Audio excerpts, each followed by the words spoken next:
Você deve estar se perguntando sobre o uso de dois S's. Vamos começar a falar sobre isso? Vamos lá, Brasil. Ó. Primeiro processo, abre aqui. Primeiro processo de composição de palavras é esse de por justaposição. Justaposição é aquele em que nenhuma palavra perde fonema. Nenhuma palavra perde fonema. Todo mundo, vai lá, Brasil, fica do jeitinho que é, pegar esse azulzinho, tá? Por exemplo, já colocamos o girassol, você percebeu que é justaposição. Vou colocar mais uma aqui, ó. Passatempo. Ou, vamos pegar aqui, guarda-chuva. Guarda-chuva. Ou ainda, vamos pegar aqui, é que eu coloquei um com hífen e um sem hífen para você entender. Vamos pegar uma com duplicação. Guarda-chuva, passatempo. Vou colocar o girassol, que agora... Ah, já lembrei de outro. Deixa eu colocar aqui. Não. Eita, Brasil. Qual que era a outra? Eu vou colocar girassol, porque eu já não me lembro agora da outra que eu tinha pensado. Só pra gente falar do fonema. Então, o que que eu vou ter aqui, ó? Volta pra cá. Vermelho. Eu tenho a junção de passa mais tempo, certo? Ninguém perdeu nada. Aqui, o processo de justaposição acontece com o uso de hífen. Isso também pode acontecer? Pode, porque eu vou ter o significado de guarda e de chuva, certo? Este guarda-chuva não é de guardar a chuva, né, pessoal? Este guarda-chuva no sentido de este guarda, sabe que existem muitas análises para esse guarda. Guarda no sentido de guardar, de olhar, de vigiar, sabe? Guarda-chuva, de vigiar a chuva. Ou este guarda no sentido mesmo de portar, de não deixar que a pessoa ali, lógico, se molhe, então ela é guardada. Existem várias explicações para isso. A etimologia do termo, a origem é que vai nos dizer. Para nós aqui, neste momento, pouco importa. O que é importante destacar é, você percebe que existe a junção do guardar, ali, né, guardar não, do guarda mais chuva. E do girassol, qual é a diferença do girassol? A gente tem a inserção de mais um S, de gira mais sol. A gente tem a inserção de mais um S. Por qual razão que a gente tem a inserção de mais um S? Neste caso, é o que a gente chama de ajuste fonético. Ajuste fonético. Por qual razão? Você sabe que o som de um S entre duas vogais não é um som de S, né? Não é um som fricativo, assim, não. Ele fica como? O som de um S entre duas vogais fica com som de Z. Não é à toa que a gente fala casa, não é? Casa. Por qual razão? Mas esse é com Z. Por qual razão? Porque o som do S entre duas vogais é som de Z. E aí, se houvesse essa junção, como é que ficaria? Girasol. Girasol. Ah, olha para você um girasol. Perderia o sentido, percebeu? Para que ocorra a preservação do fonema, a gente tem que duplicar o S. Então, por isso que é girassol. Para que o S seja ali preservado e foneticamente fique correto.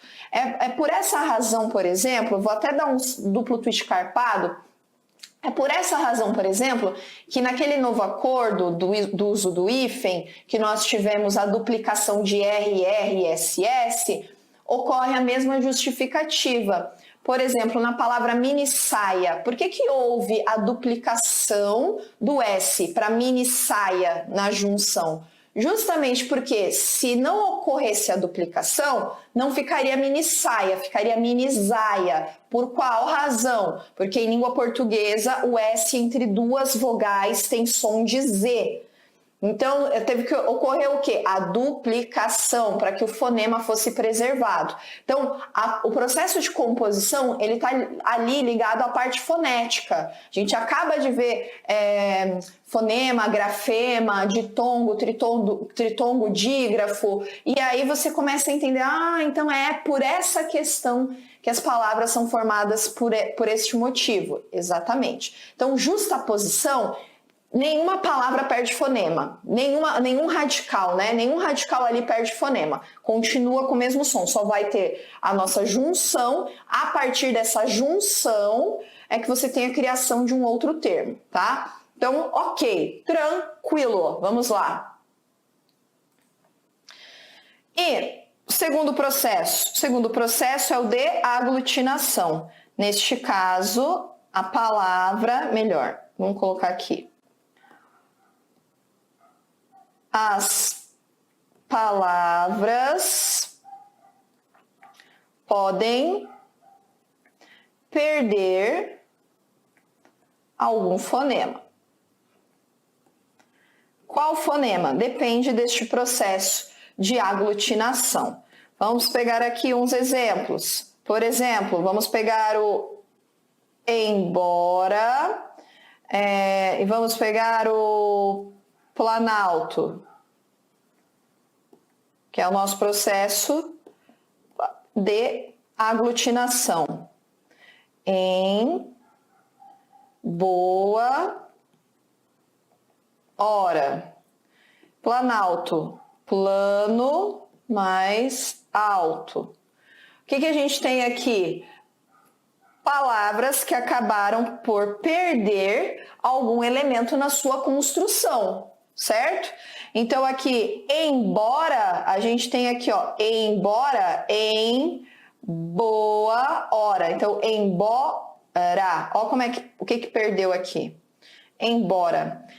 Planalto, perdeu aqui na junção, certo? O que a gente vai ter então? Um fonema que se perde na construção. Então, por isso que o processo de aglutinação é esse em que uma parte do fonema se perde. Então, justaposição não perde ninguém, aglutinação alguém perde. Professora, existe uma sequência, tipo, é sempre o segundo ou o primeiro elemento que vai perder uma parte do fonema? Tem uma regra para isso? Não tem uma regra, porque tudo é baseado na lei do menor esforço. Então, aquilo que for mais fácil foneticamente é o que acaba sendo, o que acaba na construção. Então, pode ser a primeira, como a gente tem ali, por exemplo, no embora, o em permaneceu.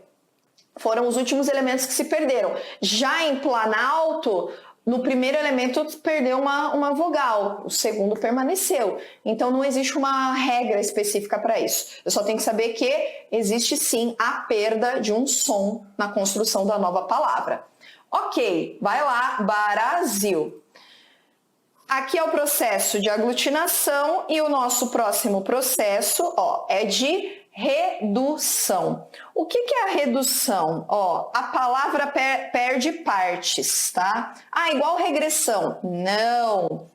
A palavra perde partes, mas não muda de significado.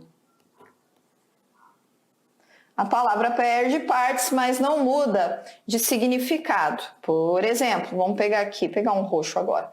Por exemplo, nós temos micro-ondas.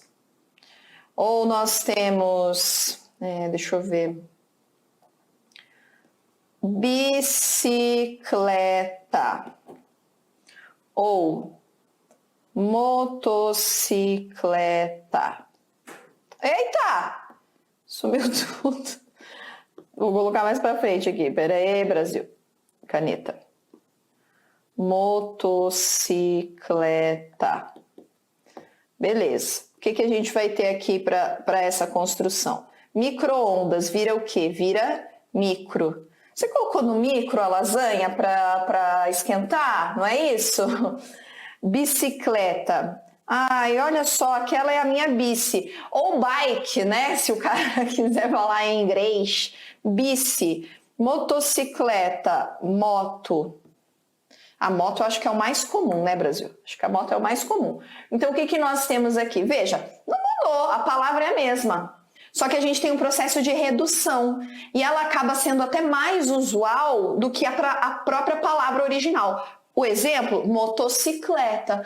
Caraca, você viu a motocicleta que acabou de passar aqui? Percebe? Motocicleta. O que eu falei para você? Lei do quê? Lei do menor esforço. Você viu a motocicleta que passou aqui. Você viu a moto que passou aqui. Moto, não é? Lei do menor esforço. Então a gente acaba suprimindo. Deixa eu pegar sua bike, não adianta. Eu acho que as pessoas falam bike, né? Falam do inglês.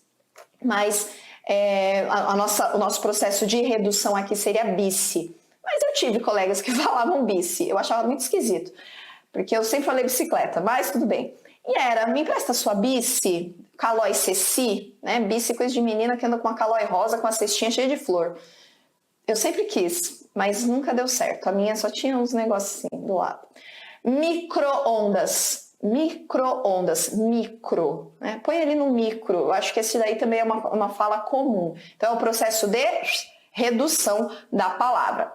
Bem tranquilo, ok. Vamos lá que já está terminando. Temos também o hibridismo. O que é o hibridismo? Quando nós temos radicais de origem diferente. Como assim? Por exemplo, vamos pegar um radical de origem, vamos pensar, a gente tem latim, grego, geralmente esses aqui são os mais comuns, tá? O latim, o grego, mas você tem do árabe, vai dizer que sério? Sério. Claro que com tradução, né, pessoal? A gente tem do germânico, você tem germânico do bárbaro, né, que proveniente do alemão. A gente tem depende da linhagem, tá? A nossa linhagem, deixa eu colocar aqui, ó. Nossa linhagem é latina. Então a nossa língua é de uma linhagem latina. Então as línguas latinas fazem parte da mesma linhagem que a nossa. Por isso que português, francês, espanhol, italiano, todos esses são da mesma linhagem, que é essa linhagem latina. Agora, o alemão, o inglês, que é de descendência germânica, por isso que a gente tem tantas diferenças. Você fala, caraca, como é que em tal língua é desse jeito, naquela é daqui? Meu Deus, é uma palavra tão grande. Por quê? Porque a descendência, a origem do termo vem de outros. Agora, os radicais, eles são diversos. Por quê? Porque cada língua vai apresentar uma descendência específica. O que é mais comum para a nossa linguagem, para a gente? A descendência do latim e do grego. Mas nada exclui possibilidade de aí no meio, e só o linguista que faz o estudo da etimologia das palavras, desse processo, é que vai poder responder, não tem influência de nada. Na nossa linguagem, a gente tem influência, inclusive, no português do Brasil, a gente tem, inclusive, do tupi. Não é? A gente tem influência, inclusive, do tupi. Tem do francês? Tem do francês. Mas por que tem do francês? A gente tem vários termos que são estrangeiros, mas que nós nos apropriamos deles. Por exemplo, abajur é do quê? Francês. O tupi, Foz do Iguaçu, Iguaçu é tupi. Várias palavras, várias cidades. Itaquaquecetuba, esse Ita é do quê? Do tupi, de pedra. Se a gente for pensar, a gente tem Ita e tem pedra, que significam a mesma coisa, mas são de origens diferentes. E as duas exercem função e constroem palavras no nosso idioma. Então eu tenho, por exemplo, Itapema. Itapema, vai saber o que é esse pema aí, mas o Ita é pedra. E a gente tem Pedro de Toledo, por exemplo. os dois termos. Então, o que seria a construção das palavras em língua portuguesa? Algumas partem de uma mesma linhagem, outras vão sendo acopladas de linhagens diferentes. O hibridismo é quando nós temos de origens diferentes a junção para uma nova palavra. Exemplo, vamos pegar aqui, exemplo, automóvel, automóvel. O que eu vou ter em automóvel? Auto é uma origem, olha lá. Espera aí. Auto é uma origem, móvel é outra origem. Então eu tenho aqui, por exemplo, latim e aqui eu tenho grego. Isso é o nosso processo de hibridismo, percebeu? Esse é o processo de hibridismo. Professora, isso cai muito? Isso cai, pessoal, em provas mais regionais, em mais específicas, provas de prefeitura, carreira militar, por exemplo, isso aqui cai demais. Provas da ESA, SPSEX, essas EAR, essas carreiras militares, cai bastante esse conteúdo aqui.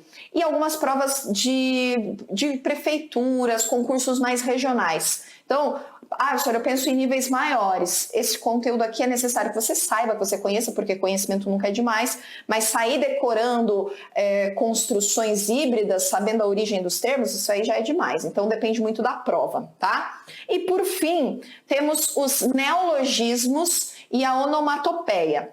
Vou pegar aqui, o neologismo é uma criação.